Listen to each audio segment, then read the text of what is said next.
recording, so awesome. Here we go. So it's 8:01. This is CIS 110 section 1908, which is the certification section for summer 2020. I want to share some things with you guys that will help you for your certification test, and some things that will get you started, so that it will help you if you've got some questions. Please shout out if you've got questions as we go through this. I am in the process of sharing my screen with you. So in a minute, the screen is going to change, hopefully. There we go. And you guys should be seeing your course on Blackboard. Is that what you see? Yeah, awesome, cool deal. Okay, all right, so here we go. I'm going to go into a student mode so it looks a little bit more like a student's class and a little bit less like, if it's gonna let me, there we go. All right, so here we go. A couple of things that I want to share with you guys is, one, if you haven't looked at this button down here for Certiport testing yet, I want to bring that to your attention. You guys have actually scheduled, whether it was on accident or on purpose, you guys have scheduled into a more advanced CIS 110 class, which is where you get to take certification tests. Typically, these tests would cost $125 a piece, and you guys get to take them for free. So my goal is to teach you the tasks so that you can pass the test and be a first-time go. Can you test again? I will work with any student. So if you look here, it's going to have some testing times. June 10th, June 24th, July 8th, and July 9th. That's according to our schedule. So what that does is it gives us about 2 weeks to study up for each software. I will tell you that Excel is probably the most difficult. However, let's say that you're like, this isn't working for me. I'm studying, I took the test, it's just not, you know, it's not working for me. We do, because of COVID, have an alternate assignment. Typically, we would push the student, test again, we know you can do it, but because of COVID and some students not wanting to be face-to-face or in an environment with other people, we do have an alternate assignment. But I would really like to encourage you to at least attempt the testing for Word, and I have it scheduled June 10th would be your Word, June 24th would be your Excel, and July 8th would be your PowerPoint. July 9th would be Makeup. These tests take 1 hour to take. It's in the Microsoft environment, so it looks as though that you're in Microsoft Office. And at the bottom, it has a split screen that has questions, and they are task-based. So the assignments that I give you guys are all task-based. This way you can learn the tasks that are on your test. So I just had a little high school student who took my class last semester, and during the test she raised her hand and said, I have a question, you didn't teach us this task. How am I supposed to do it? So let me just be really upfront. They change these tasks every week. I have no way of teaching you every single task that might pop up. However, your goal for this is to earn 700 points out of 1,000. That's basically a 70%, right? So your goal is to earn a 70%, and if you earn a 70%, you pass the test, you get certification. Now, does anyone ever see your score? No. It's kind of like, you know, if you show someone your degree from school, I earned a degree in journalism. They don't say, what grade did you get in English, right? You earned a degree. So no one knows if you earned 701 points or if you earned 999 points. It doesn't matter. You've earned your certification. So your goal is to hit that 700 point mark on your tests. Can you make up a test? Let's say that you're like super good in Word, but you just have anxiety and you're like, I don't really want to take Excel, but during Excel, I'd like to come back and take Word because I think I've got this. Because you're thinking, you know, maybe I just really stink at Excel. I want to do the alternate assignment for that. I don't care if I earn all three. I let you guys choose that. However, you can choose one testing time during each of the testing dates, and then you can choose to do a makeup July 9th if you want. But what you'll do is you'll send me an email because the school's really strict because it's sort of off limits right now. So what we do is that we I have to ask for prior approval. So I've asked for prior approval for these particular dates and these times. But you must email me and get it scheduled so that I know you're coming in. So, and you could do that at any time. So, as long as I have 24 hours notice. So don't wait until June 10th at 9 a.m. to let me know you're coming in at 5, because I probably won't be there. So, all right, is everyone cool with that? Does that make sense, like with the testing schedule and how you do that? Yes. Yes. Awesome. All right, so then if we look down here, it's going to talk about Certiport testing. So if you have not your Certiport account, you'll want to do that. When you create the test, when you create that account, what it does is that is not affiliated with Fateful Tech at all. That's actually a nationally recognized certification testing center. So I would recommend that you use not your student email when you create it. And the reason why is you're not going to be a student at Fateful Tech forever. And if that's the email account you use when you create it, what it will do is, like, let's say 5 years from now, you're applying for a job and you're like, I want to put down that I was certified in Word, Excel, and PowerPoint. And you try to log in, but guess what? You can't use your recovery email address because it's a student email account. See what I'm saying? Yeah. So maybe what I would recommend is use a personal email account. However, no matter what you use, student or personal, I cannot ever recover that for you. If you show up to test and you don't have that login, I promise you, you're going to forget. My best students forget their login. They come in, they get nervous, they forget their login. That is taken away from your testing time, because everyone gets a one slot. And I'm a super big talker. So when you come into test, like, I have to tell myself, shut up and let them test, because I'll talk your ear off, and guess what? That comes out of your 1 hour time limit because the next person has to come in. So when you come into test, I'm pretty serious with you, and I'm like, all right, come on in, let's get you logged in. But if it takes you 20 minutes to log in, that means you're losing time for testing. So write it down, send yourself a text, put it in your email it to yourself. This way you have that, because they're really strict about us having a minimum amount of students in there, so we can't overlap students. So when you create that account, if you haven't created it yet, I would recommend using your personal email account. If you've created it with your student email account, that's cool. I think you can go in and update it at some point. When you earn your certificates, I give those to you in a PDF copy so that you always have them. However, Certiport has a transcript that you get whenever you're on there. In fact, I can pull it up really quick just so that you guys can see.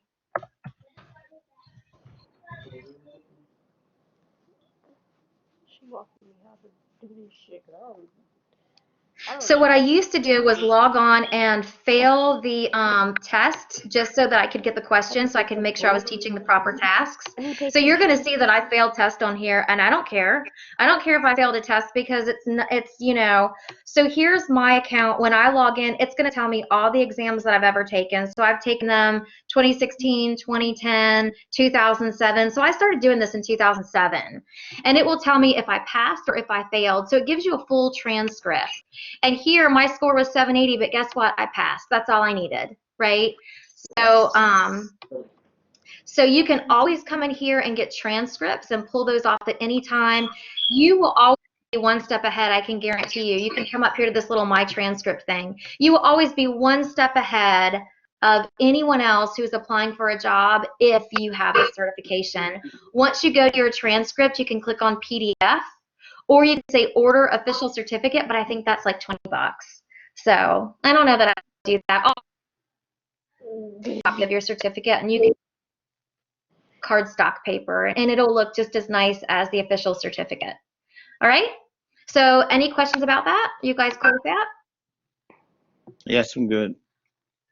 Awesome, awesome. All right, I have some testing tips down here for you guys, and so I'm going to mention these because I'm going to try to, as we go through some of the testing options, I'm going to try to make sure that I always do this or mention it as we go. The first one says accept all the default settings. Sometimes when you're working on a test, they will ask you to complete a task, and you're going to look at it and you're going to think, oh, well, I should probably move that up so it's all on one page. Don't. It's a trick. Don't try to make anything look better. Only do what they ask you to do. Only do your required tasks. It's a trick. Don't fall into it. Because what they do is they grade your test based off of a keylogger. So if your keylogger identifies that you completed the task, but then you did other things, it looks like you weren't sure if you completed the task properly. And it could cause you to fail that task even though you did it proper. So only do what they tell you to do, except all default settings. The second tip is the exam calculates your score based on the final changes that you make. So if you are working on a task and you're like, I'm not sure, and you reset it, because you can reset it, your previous steps do not count.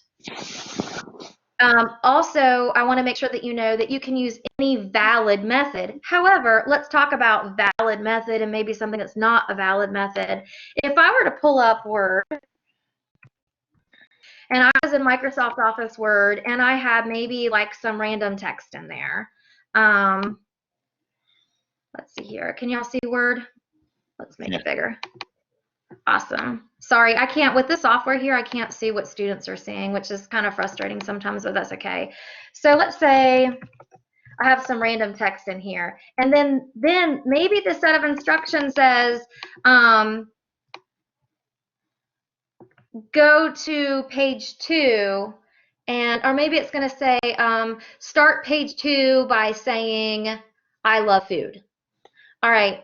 If I hit enter, enter, enter, enter, enter, enter to get to page 2, that is the incorrect way to do it. You would never hit this many enters. And so that's what this class is about, is using the software properly.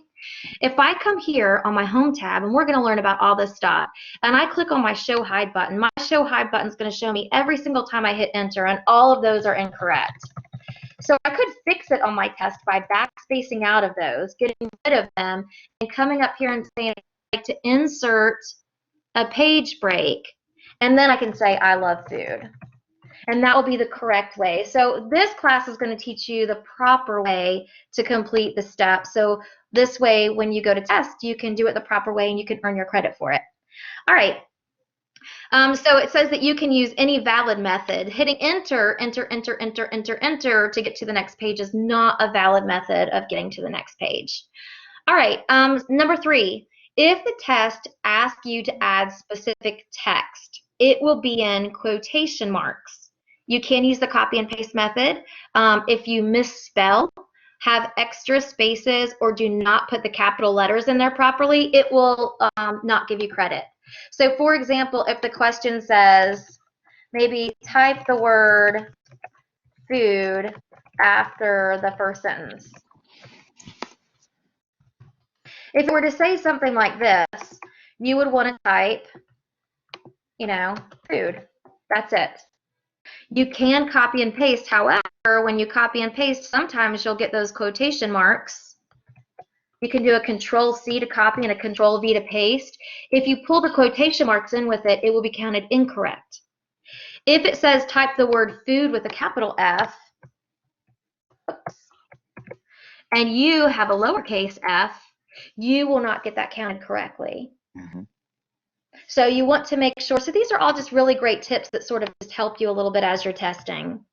That's why I was failing a lot of the tests whenever I first started taking them way back in like 2006, I think, because I just wasn't following the directions properly, because I'm always like, well, let's just do this and move on. It doesn't work that way on these tests. All right. If you complete a task by using a dialog box, make sure to close it before you move on. So a dialog box is just simply like, let's say that I'm on the home tab and I'm going to work with tabs. And I've got the tabs dialog. This is your dialog box. Let's say I have this up here and I've identified that I need a tab stop at 3 center with dots, okay, and I set that in there. If I don't click OK to close out this dialog box, and I go to the bottom of my test and I say task complete and I move on, I won't earn credit because I didn't close this dialog box. I would have to say OK, close out my dialog box, and then say move on to the next task. Because you've got to close out of everything. That's more of an issue when you're in Excel than Word, because in Word it's kind of like you're like, oh, there's a big box in front of me, let me close this out. Number 5, during the exam, the following are disabled: help, share, open, new. So you're actually going to be taking your test on a laptop, which I know kind of stinks because a lot of people don't like laptops. The screens are kind of small, but you will have a laptop that has a number keypad, and you will have a mouse. You won't be required to use the touchpad or anything. So it's not quite as bad as just using a standard old laptop computer, but you will be taking your test on a laptop. It is a special laptop that only has the testing software on there. They are very serious about these tests. If I try to answer a question or help you, I will get fired from being a proctor, so I cannot help you guys during the test at all. So the only thing I can do while you are testing is, like, let's say, for example, you don't understand the question. I can read the question to you. And that's really all I can do. So I want to make sure to prepare you as much as I can before we get to the testing time to make sure that you have everything you need. All right, the seventh thing that I have in here is use this navigation pane. I promise you guys, as we work today, we're going to use this navigation pane. It's going to make it so much easier for you to view your navigation pane. This view tab at the top will actually release the navigation pane for you if you come down here and click on navigation pane. And as I work through some of the tasks today, I will use that navigation pane, and because it is going to be the easiest way for you to, I mean, it's a timed test, and you're going to be looking for things. If it tells me to find the word love, I'm going to search for the word love. I am not going to read and look for the word love. It's going to frustrate me if I don't find it. I will slow myself down. So I'm just worrying about the fastest way to complete all of these tasks within my 50 minutes. All right? So I'll share that with you as we work today. Your top score is 1,000, passing score is 700. Students that earn 700 or above on the test will get a 100 in their gradebook for passing the test. All right, so that's a lot of our tips, and that's what's under the Certiport testing button. Does anyone have questions about that, or are we pretty cool with that?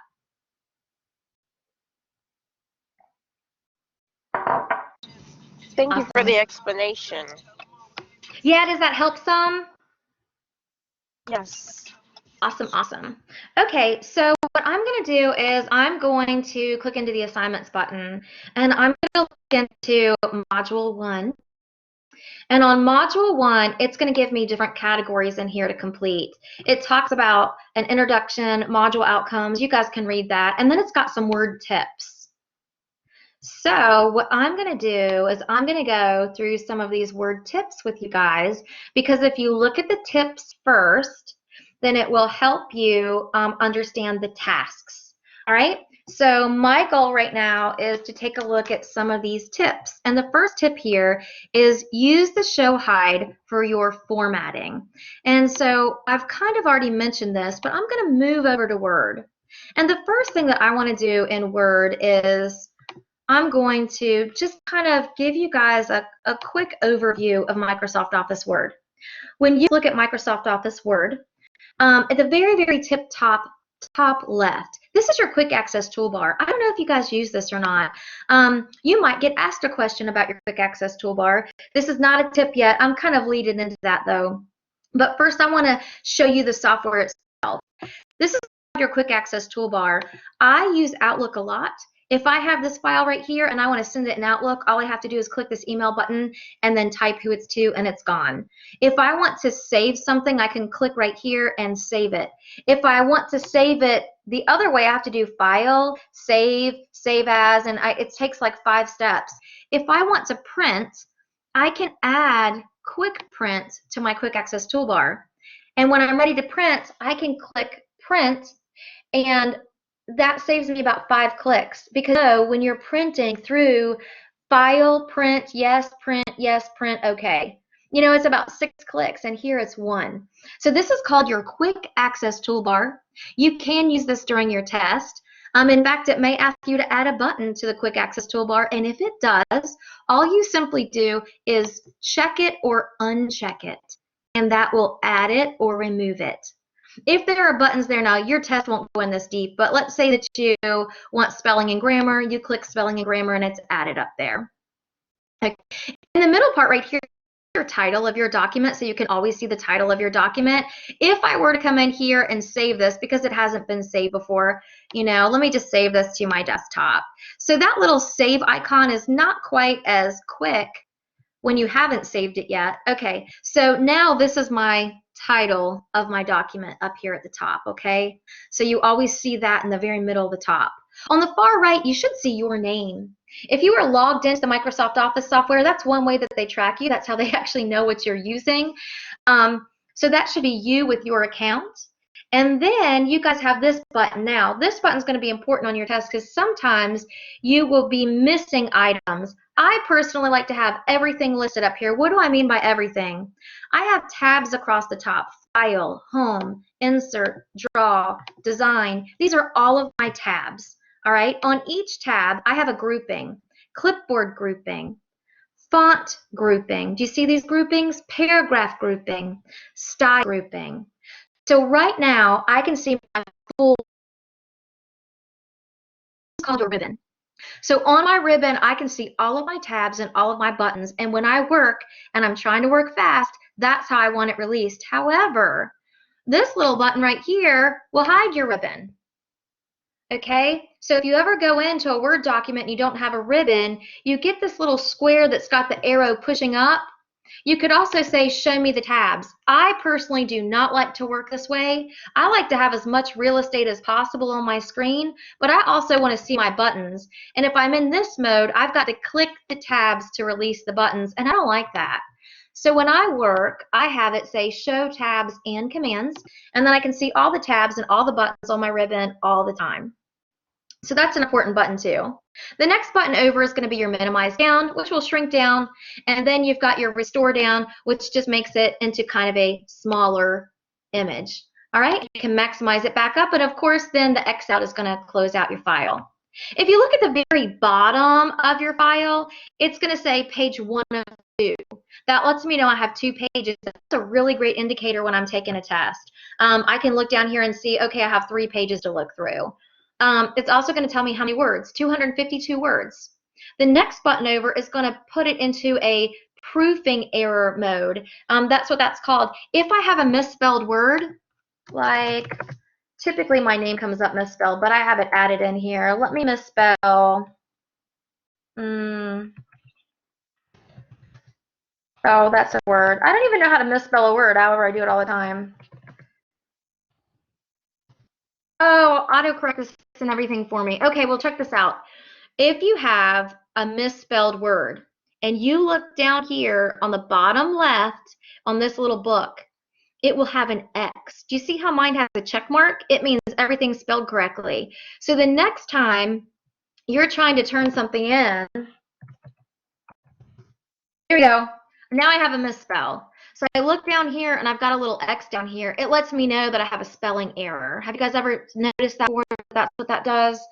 So if I wanted to, I could actually click on that little button at the bottom, that little book, and it will bring me to the spelling error so I can fix it real quick. So it's a really quick fix for you. All right, if you've got a spelling error, you see that little X down there? Can you guys see that? Is it on your screen too? Yeah?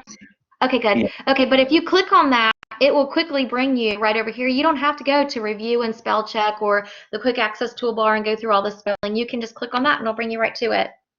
The next little button over is going to talk about macros, which you guys may not even have on your screen because I don't know that you deal with macros, so we'll ignore that. If you look on the bottom right, you should have a couple of buttons too. You've got a reading mode, a print layout mode, and a web layout mode. So if you look at the 3 buttons that are on your bottom right, that's what those modes are for. We will not use any of those. However, did you know that you could turn any Word document into a web page? If you click that web layout mode, that's exactly what it would look like if you were to put that on the internet. Then you, of course, you have your read mode, which is where it takes away your ribbon so that you can actually read and flip through the pages. And then you've got your page layout mode, which is where we typically work. All right, directly beside of that is the Zoom button. You guys, I have one of those moms. They're just about as loony as a bin. And so I told her, you know, she needs reading glasses and she doesn't want to wear them and she can't see the screen, so she keeps getting closer to the screen. And I tell her, use this little Zoom and plus it up. Just plus it up. It'll make it bigger. You can read it. She thinks that that increases your font size. It does not. This is nothing more, and you will probably have a question on your test that says increase the zoom to a certain amount. And you can increase the zoom here, or you could do it up on your ribbon, and I'll share that with you guys later. But first, I wanted to just talk about the basic setup of the software. Then I'm going to take us back over to the File tab.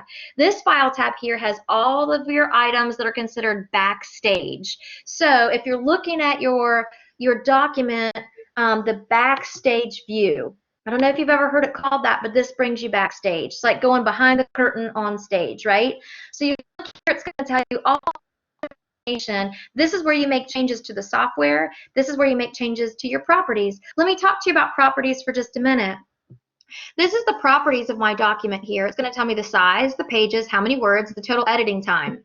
If you think I don't go and teach the English teachers this stuff, you are so crazy wrong. I teach them all of this because then when they get an English paper turned in and it says that the total editing time for your research paper was 2 minutes, they know that you've copied and pasted or bought that online. So you want to make sure if you're stealing a file that you at least leave it open and let it run for your time's sake, right? All right, I'm not teaching you how to cheat. Okay, but here is your title.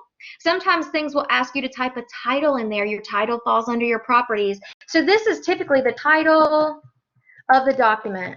Why would we do something like this? Well, I'm going to share it with you. If I did a research paper on frogs mating season and I wanted to post it to the web and somebody goes to a Google search, the title is one thing that will get searched. So if I post this to the web, that will have more of an opportunity to get found if I place a title in here. Here is the tagging. If I were to tag this with all of the words that were important and I posted it to the web, that's what the Google hits would come from.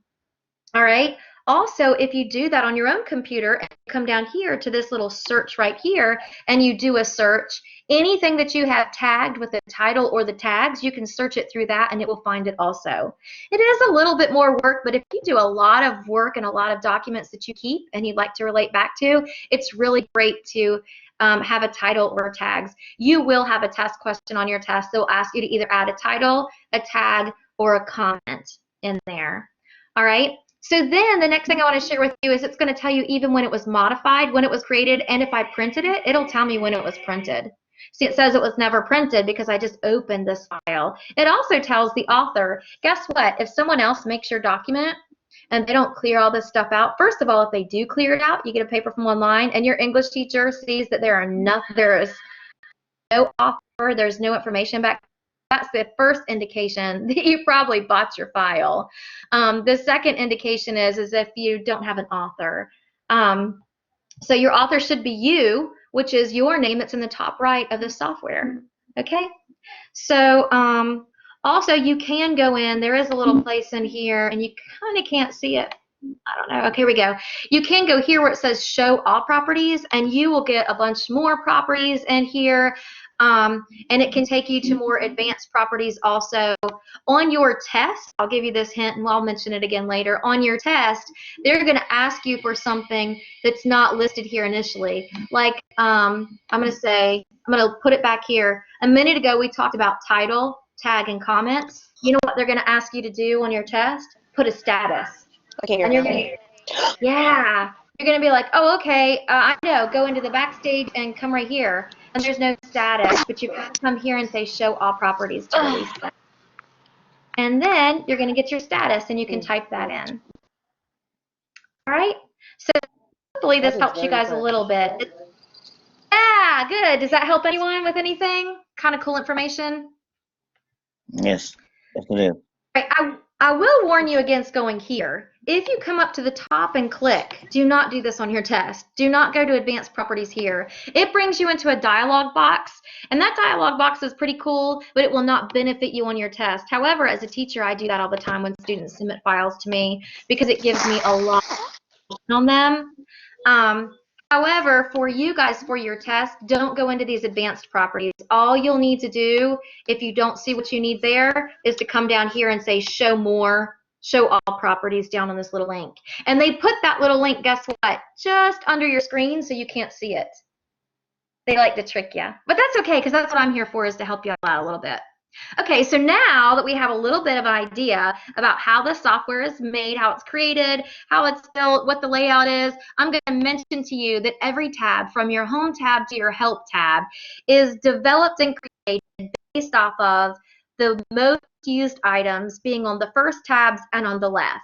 So according to Microsoft, the home tab is the most used tab, and everything on the left-hand side of it is the most used items. So that's how they create the software, and you probably have never even thought about that. So what we're going to do is look back here at these tasks now, because now I want to share this stuff with you. Use the show hide for your formatting. Okay, show hide is going to show you all of your formatting options. For example, every time I hit enter and every time I hit tab, I may not be certain how many times I've hit tab. However, if I go on my home tab and my paragraph grouping, there's this show hide button right here, and it shows me every time I hit tab and every time I hit enter. That is super important for your test, and I'm going to tell you why. It's going to tell you you will have like a test question that says, add a picture in the blank space above the sentence to make your document look professionally produced.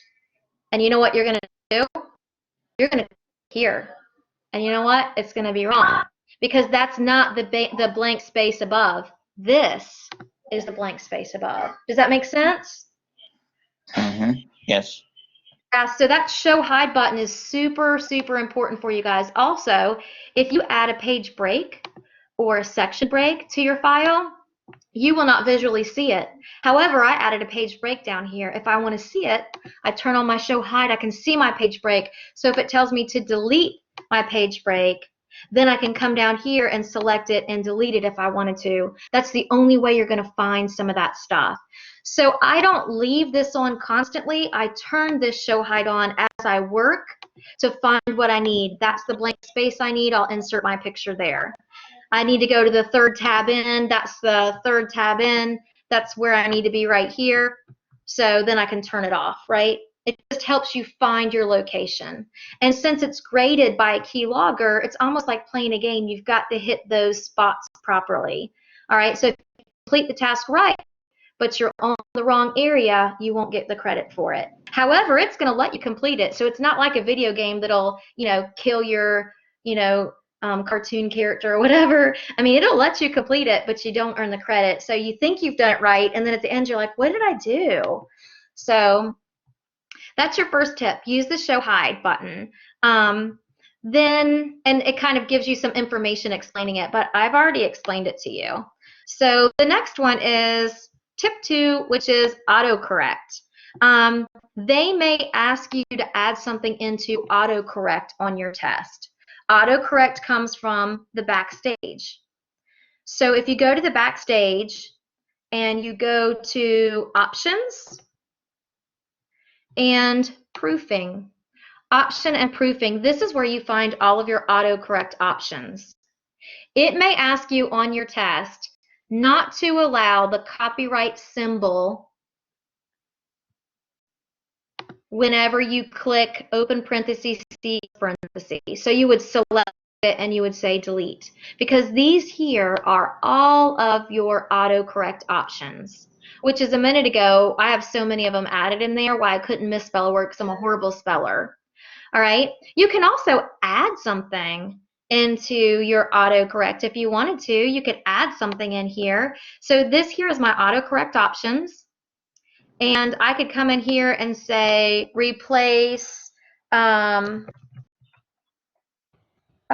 see here, let's come in here and let's say that I want to replace TDQ with,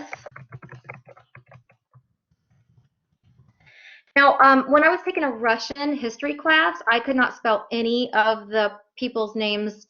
Every time I did a paper, I just couldn't spell their name, and I got tired of, and I tried adding it into the spell check, and it was just, you know what I did? I called them person 1, person 2, person 3, and I went in here to autocorrect, and I said replace person 1 with that Russian person's name, replace person 2 with that Russian person's name.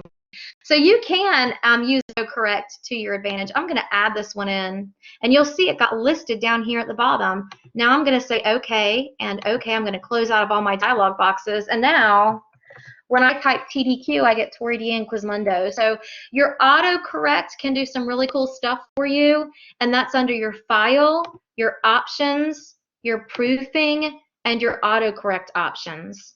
All right? So you will probably have an autocorrect question. I can come in here now and I can say, you know what, I don't really want that anymore.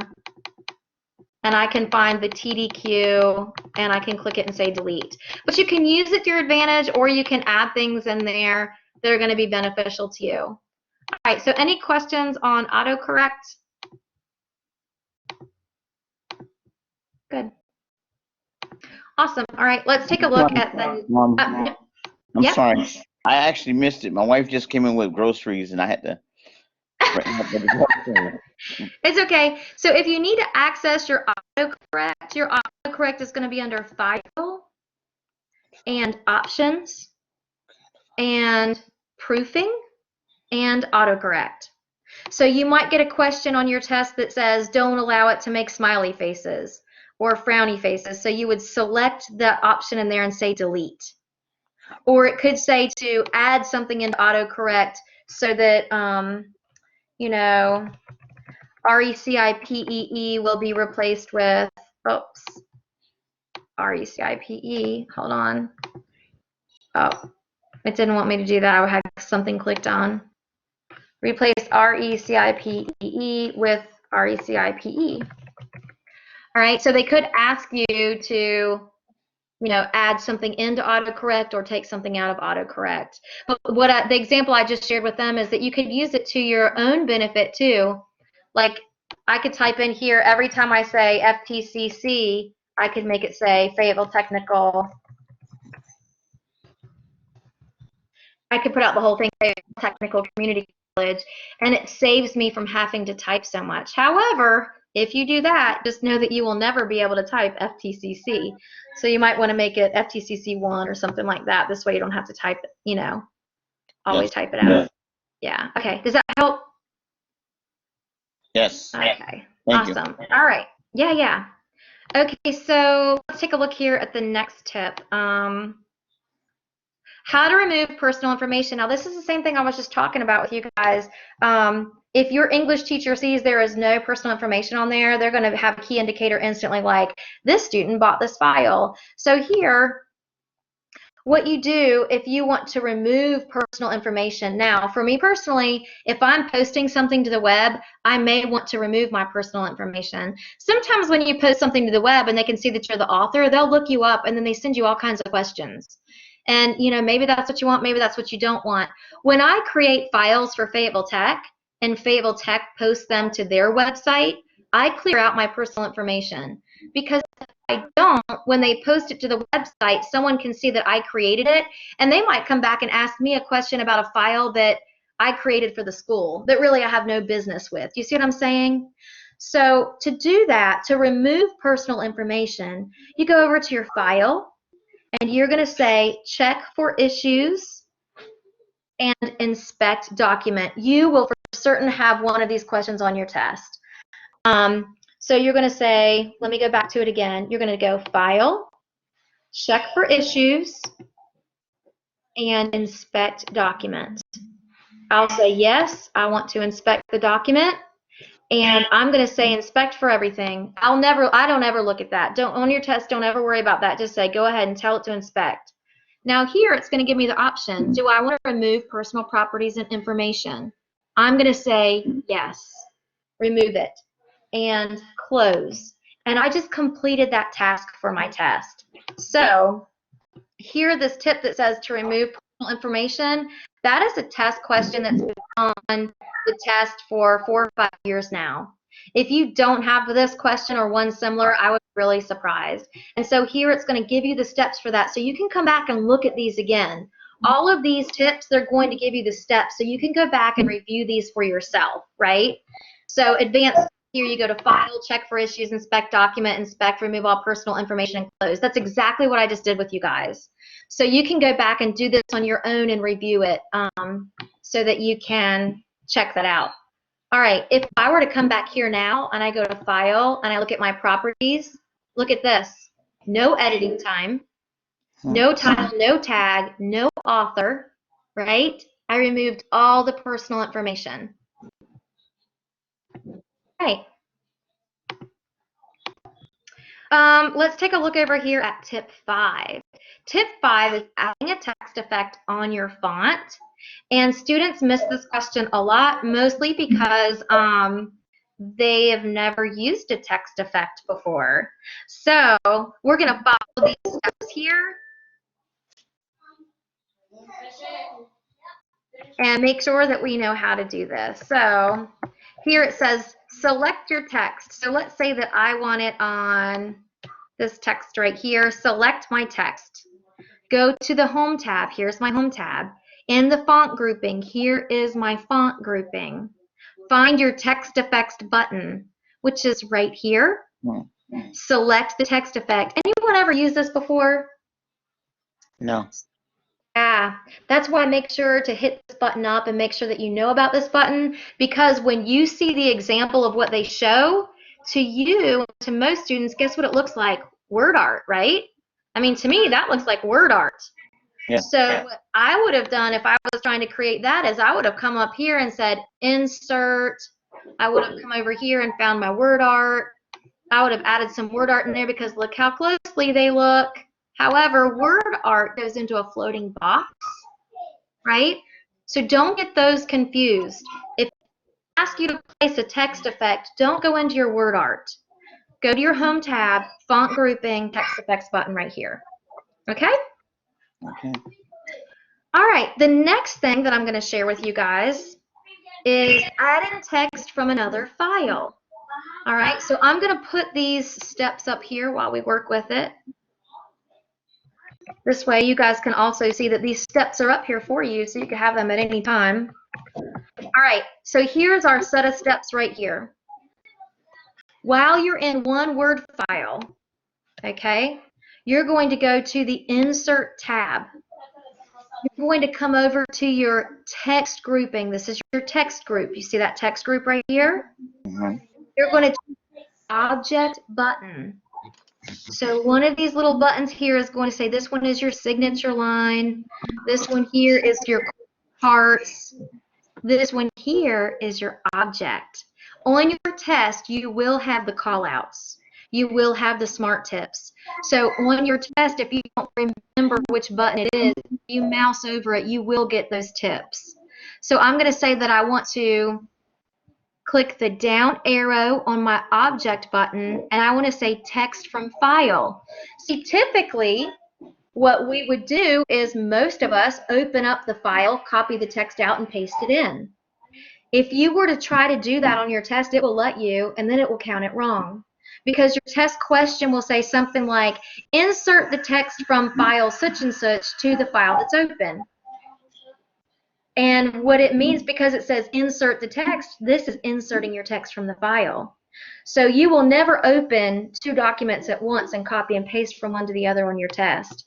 So here we'll say insert text from file. Let me find, I don't know, some random file I have in here and insert my text. All right, so I just inserted all of the text from that file there, and it is now in this document. On your test, that's how you'll do it. If it tells you to insert text from another file, you go to Insert tab, Text Grouping, Object button, Text from File. Find your file wherever they tell you your file is located and insert it. It will pull it right in. All right? Now this page looks like a total mess, but that's okay. We're learning. All right. Anyone have any questions about adding text from another file? No. No, ma'am. Awesome, awesome. I appreciate your feedback. Thank you for letting me know. All right, so let's check out this clear formatting. This is word tip number 6, clearing the formatting. I use this all the time. I've taught this to every high school student that I've ever taught before. Sometimes when you've got formatting on here, or how about you insert, oh, you know what, I'm going to use this text right here. Have you ever copied text from the internet and pasted it onto a Word document and it looks all wacky doodle and you're like, gosh, I really want to use this, but it's kind of obvious I copied and pasted it from the internet because it's got all kinds of crazy formatting on it. If you select that text and you click on this button right here, this is on your Home tab, your font grouping, your clear all formatting. No, it's too late. No. Sorry, I'm talking to my child. I got a home life too. So, yeah, sorry. So if you click here, that will clear out the format. Do you see how my name changed right there? Let me do a Control Z and put it back. I'll hit undo, put it back. There we go. So anytime, like I use this a lot when I steal content from the internet because it'll bring in all kinds of weird formatting. So you select it and you go right here to this little eraser button, clear all formatting, and it's cleared. All right, so that will typically get most of that crazy formatting out for you. If I don't want this here to have that highlight on there, click clear the formatting. It says not remove your highlights. To remove your highlights, you'll have to come down here and say no color, but it will clear out anything else. If you've got a font color in there, maybe you've got some bold in there, right? You can clear it out by using that. Okay. All right, let's see here. That is our clear formatting. Insert a section break. All right. So if I want to insert a break into my file, most of us are so used to coming over here to our insert tab and choosing page break. That's a quick and easy way.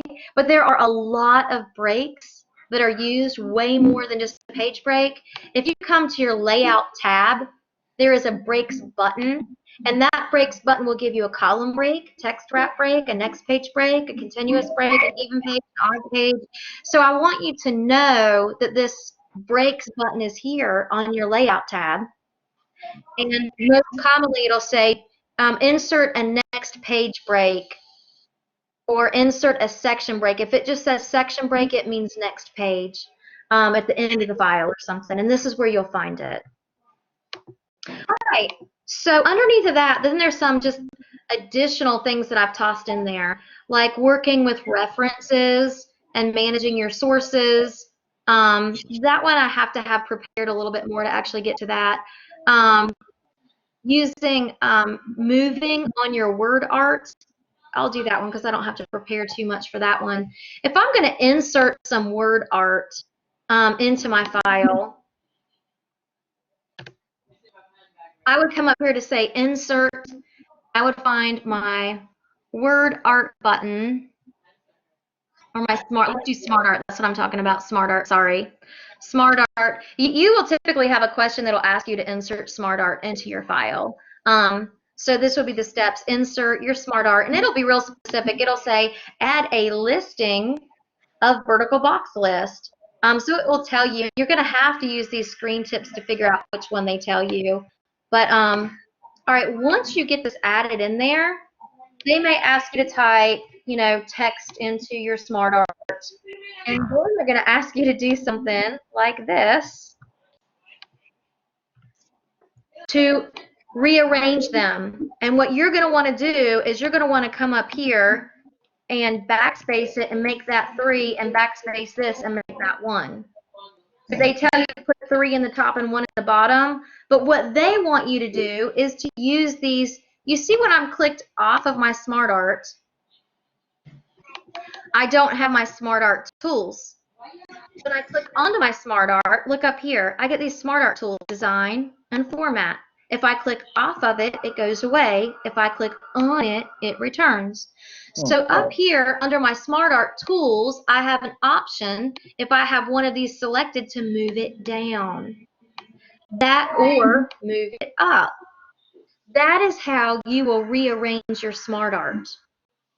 Your first step would be to click on your Smartart, then go to your tools, go to your design, and use the move up or the move down buttons. So don't ever just cut the text and paste it in there, because it will, the question will ask something like, you know, on the Smartart, move the text box number 2 to the bottom. And you're going to, honestly, you're going to want to come in here and, you know, just retype this stuff, but you got to use these move up and move down buttons. All right. So I give you guys an example of that, and I kind of spell that out for you. I'm going to let this style be the last one that we hit up tonight, and then I'm going to share with you guys the process of starting to work on some of this on your own. So the last thing I'm going to share with you is adding a style right here. And so what I've mentioned to you already in this class is everything on the Home tab is the most common buttons that you'll use in Microsoft. However, typically, if I have a class of 25 students and I say, how many of you have ever used styles, about 2 people will raise their hand. So that kind of makes you scratch your head. Like, if only 2 people are raising their hands, how can this be like the most common, you know, commonly used thing in Word? It's on the Home tab. She said it's the most common. I'm going to get us a fresh document and put some text on here and share this with y'all real quick. All right, so I've got some text on here, and I'm going to make this have different, to make your document, I'm going to make this have different categories on it. And notice that each of these categories are on their own line.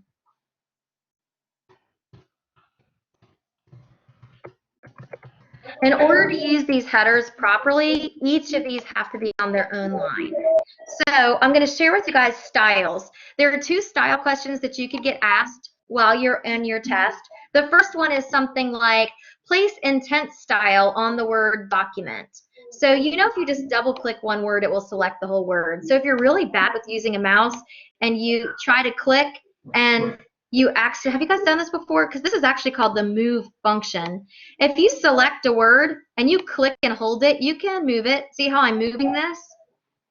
I can move this word on my screen. That's called the move function. So if you're not really good with selecting words and you actually end up moving them when you're trying to select them, what you can do is just double click on a word and it will select the whole word. If you triple click, it will select the whole item. If you need to select just one line, the best way to do that is to get a white arrow out to the left and select the one line. All right, so here it might tell me to place the emphasis style on the word document. So I select the word document and place emphasis on there. So that's one question you could have on your test. It might say strong. Strong is the same thing really as bold, but it's an online bold. So maybe it'll say on the word produced, add the strong style. So these are your styles here. All right, but there are other styles here that are really super important. And these are your heading styles. So if I were to use these heading styles right here, heading 1, and maybe I'm like, well, but I don't really like that that's blue. You know, maybe I don't want it blue. I want to use the heading styles, but I don't want that blue. I can right click and modify that and say, okay, I want that to be black and bold. All right, so what I did to modify it was right click on it, right click and modify. So that's a style 1. I'll make this a style, heading style 1.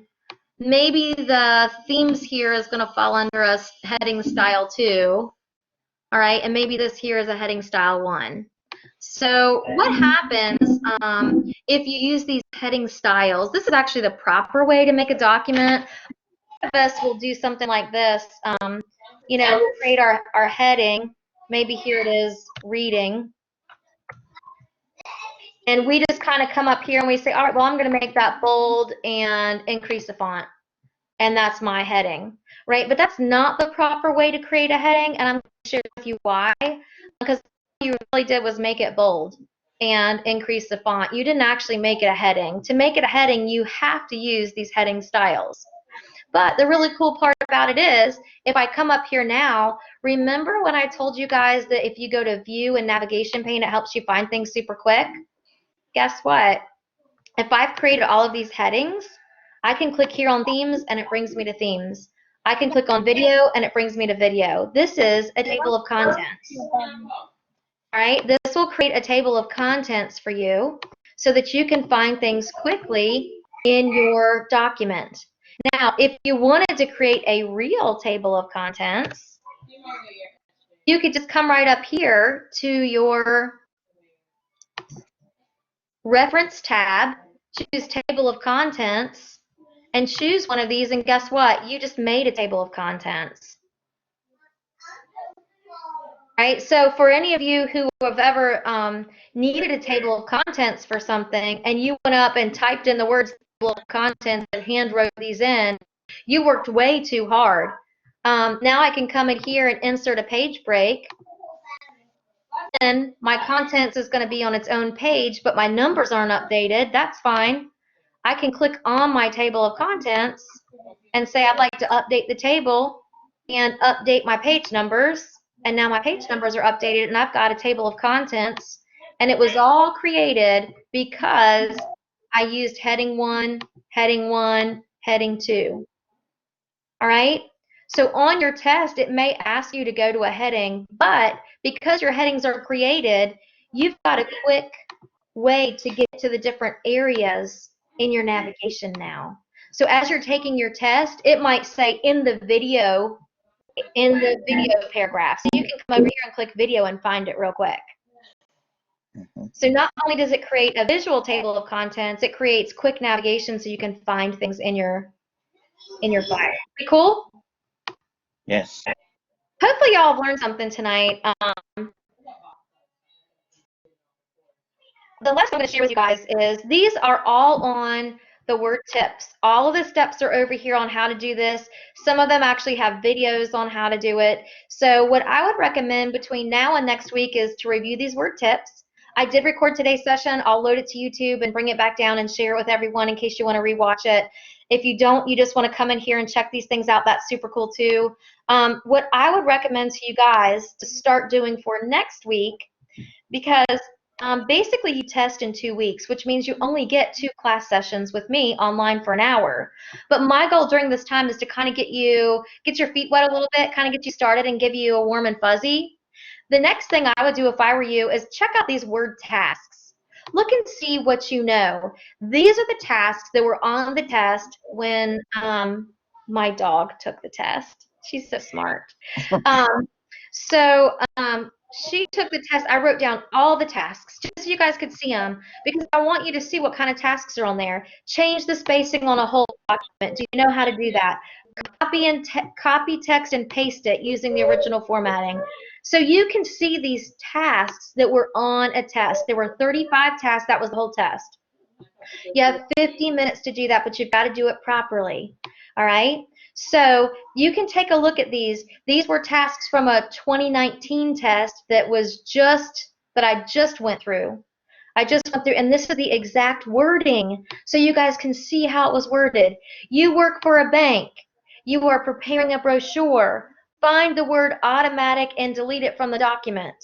Can you do that task, right? So check out these tasks and just see, I feel like I could do this. I feel like I could do that. So this gives you an idea. These are tasks from the 2016 test. These are exact worded tasks from a 2019 test. And you will have some of these. They do swap out the test questions. Every week or so, they go through every other day. I don't know how often they do it. You will rarely have the exact same test that someone else has. And they do that all. However, a lot of the tasks are very similar. So I put that in there just to help you and give you a warm and fuzzy. All right, the next file that you guys will find down here are word practice files. And I kind of broke these up. So if you check this out, you get a set of instructions, a starter file, and answer videos. What I would recommend to you is sometime between now and next week when we meet again, is come up here, click on the set of instructions, open the set of instructions. Now, I'm going to warn you, I make these myself. They could have an error in them. It may not be perfect, so don't go worrying if something doesn't work exactly for you. The biggest goal here is for you to understand the correct process on how to do these tasks, okay? So you have a set of instructions and you have a starter file. I would, if I were you, print out the set of instructions so you can see it. All right? Then I would have my starter file out to work on. I would try to attempt some of these tasks by using the set of instructions. So here is the set of instructions. Project 1 Tech Connect. All right. Open the file named Tech Connect and attempt the following tasks. All right. So y'all don't have a book. So what you do have is the information that I give you and the content that I give you. All right. And these are all tasks. What you're going to see on here, I'm clearing these out so they're not in my way. What you're going to see on here, these are all tasks that have been on a test. So here's task number 1. Find the word Kara and replace it with Kara. Okay. If I come to this file here, I'm going to go to my Home tab, to my Editing grouping, choose the word Replace, find C-A-R-A, replace it with K-A-R-A, replace all, made 3 replacements, close my dialog box. That task is complete. I have done these tasks. I'm good. All right? What I would recommend to you guys is to go through here and attempt these tasks. Know how to do them, it is okay because I made this video for you. This video takes you through tasks 1 through 10.